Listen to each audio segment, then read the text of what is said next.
నేను doctor Sushmita, consultant paediatrician. ఈ రోజు న్యూ బోర్న్ లో కొన్ని skin conditions which are normal, అంటే నార్మల్ గా ఉండే స్కిన్ కండిషన్స్ కూడా మనం కంగారు పడతా ఉంటాం. వాటి గురించి మాట్లాడదాం అనుకుంటున్నా. నార్మల్ ఏంటి, అబ్నార్మల్ ఏంటి? ఫస్ట్ నార్మల్ మనం తెలుసుకుంటే దాన్ని బట్టి అబ్నార్మల్ అనిపించగానే వెంటనే డాక్టర్ దగ్గరికి తీసుకురావచ్చు. ఎరిథిమా టాక్సికమ్ నియోనేటారం అంటారు. అంటే ఇది ఒక స్కిన్ కండిషన్. దాంట్లో 24 hours దాటిన పిల్లలకి రెడ్నెస్ వచ్చేసేసి బాడీ అంతా చిన్న చిన్న బంప్స్ లాగా ఉంటాయి. ఆ బంప్స్ చుట్టూ రెడ్నెస్ కనిపిస్తూ ఉంటది. ఇది చూడంగానే పానిక్ అయిపోతూ ఉంటారు. దానికి ఎటువంటి మందులు అవసరం లేదు, దానంతట అదే స్లోగా సబ్సైడ్ అవుతుంది. కానీ చైల్డ్ ఏడుస్తూనే ఉన్నాడు, ఇరిటబుల్ గా ఉన్నాడు అంటే వెంటనే మీరు పీడియాట్రిషియన్ దగ్గరికి తీసుకురావచ్చు. ఇంకో కండిషన్, జనరల్ గా భయపడే కండిషన్ ఏంటంటే మంగోలియన్ స్పాట్స్. అంటే వెనక ఈ మెల్నోసైట్స్ అనేవి ఉంటాయి. అవి పుట్టుమచ్చల్లాగా కనిపిస్తూ ఉంటాయి.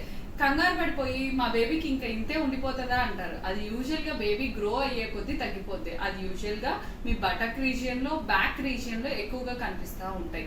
గ్రీన్ కలర్ లో, గ్రీనిష్ బ్లాక్ కలర్ లో కనిపిస్తూ ఉంటాయి. వాటిని మంగోలియన్ స్పాట్స్ అంటారు. అవి కూడా నార్మలే. కొన్ని ఫీమేల్ బేబీస్ లో మనకి వెజైనా నుంచి బ్లీడ్ అవుతా ఉంటది. అది కూడా నార్మలే. బ్రెస్ట్ ఎన్లార్జ్మెంట్ అది నార్మలే. హైమన్ ట్యాగ్స్ అని ఉంటాయి, చిన్న చిన్న ట్యాగ్స్ కింద ఫీమేల్ చైల్డ్స్ లో కనిపిస్తూ ఉంటది. అది కూడా నార్మలే అన్నమాట. ఇంకో కండిషన్ మిలియా అని ఉంటుంది. అంటే ముక్కు మీద అండ్ చిన్ మీద మీకు చిన్న చిన్న చిన్న చిన్న వైట్ స్పాట్స్ కనిపిస్తూ ఉంటాయి. అది కూడా నార్మలే. అది సెబేషియస్ గ్లాండ్స్ దగ్గర నుంచి, వాటి దగ్గర నుంచి వస్తుంది. సో మీరు కంగారు పడక్కర్లేదు. అవి యూజువల్ గా దానంతటా అదే సబ్సైడ్ అయిపోతుంది. ఇంకోటి ఎప్స్టీన్ పర్ల్స్ అని ఉంటాయి. లోపల యాక్చువల్లీ ప్యాలెట్ మీద ఉంటాయి, వైట్ డాట్స్ లాగా ఉంటాయి. అది కూడా నార్మలే. హెయిర్ లిక్విడ్ కలర్ చేంజ్ అని ఉంటుంది. హాఫ్ ఆఫ్ ద బాడీ మొత్తం రెడ్ కలర్ లో మారిపోతూ ఉంటుంది. అది కూడా నార్మలే. ఇప్పటి వరకు కొన్ని నార్మల్ కండిషన్స్ గురించి చెప్పాను. ఇంకోటి హీమాంజియోమా, అది కూడా కంగారు పడక్కర్లేదు. కానీ అదేంటంటే ఒక రెడ్ స్పాట్ లాగా స్టార్ట్ అవుతుంది, బ్లడ్ అంతా ఉన్నట్టు ఉంటుంది. అది యూజువల్ గా సైజ్ పెరుగుతూ 1 year వరకు కూడా అది సైజ్ పెరుగుతుంది. ఆ తర్వాత సైజ్ గ్రాడ్యువల్ గా రెడ్యూస్ అవుతుంది.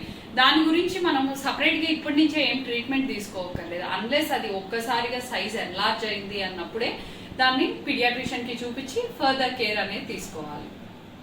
ఇంకోటి జనరల్ గా ఏంటంటే బేబీ స్కిన్స్ పీల్ ఆఫ్ అయిపోతూ ఉంటది. టర్మ్ దాటిన వాళ్ళకి, అంటే నెలలు నిండిన తర్వాత పుట్టిన పిల్లలు ఉంటారు కదా, స్కిన్ అంతా పీల్ ఆఫ్ అయిపోయి వస్తూ ఉంటారు. అది కూడా నార్మల్ కండిషనే. కొంచెం చల్లదనం వల్ల పిల్లల స్కిన్ ఒక రకంగా లేసీ అపియరెన్స్ లాగా కనిపిస్తూ ఉంటుంది. అది యూజువల్ గా చలికి ఎక్స్పోజ్ అయినట్టు. మీరు దాన్ని బట్టి బేబీని ర్యాప్ చేసుకోవచ్చు. ఇది ఇక్కడ ఈ కండిషన్ మీరు చూడొచ్చు ఈ ఫోటోలో. ఇప్పటి వరకు చాలా వరకు ఉన్న new Born condition, skin conditions కానివ్వండి, ఏమైనా అన్ని డిస్కస్ చేసేసాము. కానీ మీకు సపరేట్ గా ఏమైనా డౌట్స్ ఉంటే దాని గురించి నాకు కమెంట్ చేయండి. Please subscribe to my channel. ఇలాంటి మంచి కంటెంట్ కోసం చూడండి.